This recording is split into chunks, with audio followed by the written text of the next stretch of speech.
మన్మధుడు, రాఘవేంద్ర సినిమాలతో టాలీవుడ్ ఆడియన్స్ను పలకరించింది అన్షు. ఆ తరువాత మాయమైపోయింది. మళ్ళీ చాలా కాలం తర్వాత సందీప్ కిషన్ మజాకా మూవీతో రీ ఎంట్రీ ఇచ్చింది.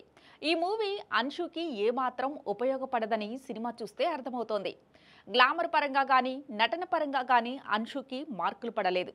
ఆడియన్స్ నుంచి ఆమెకు ప్రశంసలైతే దక్కలేదు. అన్షు మీద డైరెక్టర్ చేసిన అనుచిత వ్యాఖ్యలతో ఒక్కసారిగా దుమారం రేగింది. అలా సినిమా గురించి ఎక్కువగా చర్చించుకున్నారు. వివాదాలతో మజాకా మూవీపై బజ్ అయితే ఏర్పడింది. కానీ సినిమాలోనే ఎక్కువ విషయం లేకపోవడంతో తేలిపోయింది. ఆ కుళ్ళు జోకులు, వెకిలి సీన్లకు జనాలు నవ్వుకున్నారంటే ఎంజాయ్ చేశారు అని కాదు.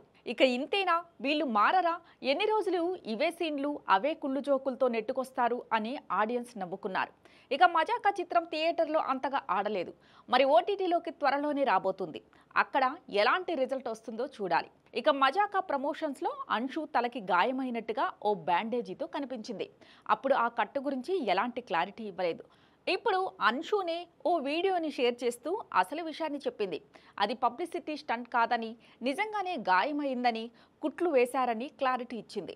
ఇది కెమెరా కోసం చేసింది కాదు, ఇది స్క్రిప్టెడ్ కాదు, ఇది నిజమైన గాయం. ఓ నెల క్రితం ఓ చేదు ఘటన జరిగింది.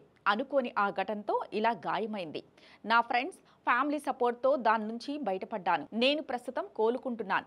గాయాలు నన్ను నిర్వచించలేవు. నా మనోధైర్యమే నా గుర్తింపు. కంబ్యాక్ ఎప్పుడు మరింత స్ట్రాంగ్గా ఉంటుంది. నేను సుడిగాలి వేగంతో మళ్ళీ కంబ్యాక్ ఇస్తాను అని అన్షు తెలిపింది.